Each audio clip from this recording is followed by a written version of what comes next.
Well, President Putin has accused the West of seeking Russia's strategic defeat in the war, and he threatened to target US-made F16 fighter jets if they're supplied to Ukraine.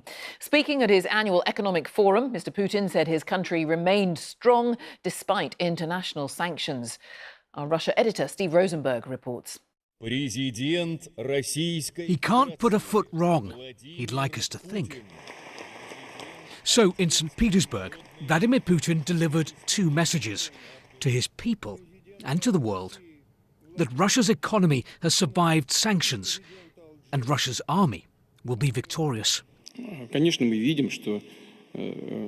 We see that the West is doing all it can so that Russia suffers a strategic defeat on the battlefield.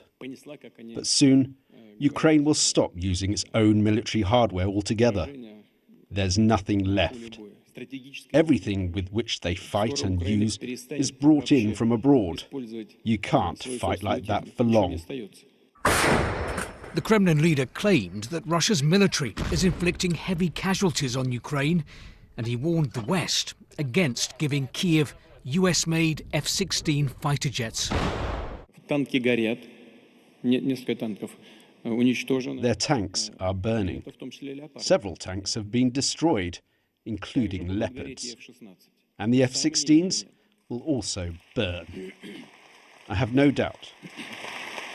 If the jets are stationed at air bases outside Ukraine and used in combat operations, we will have a look at how and where we can hit the hardware being used against us. How times have changed. Western leaders and investors used to flock to St. Petersburg for what was Russia's flagship economic forum. They're staying away now because of the war. And they're not the only absentees. As you can see, this is not St. Petersburg.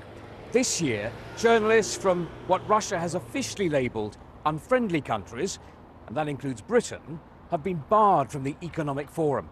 First time that's ever happened, a sign of the times, as relations between Russia and the West have gone from bad to worse, to even worse than that, over Russia's war in Ukraine. A war Vladimir Putin seems determined to continue. But behind his public confidence, the pressure's growing. He's cornered.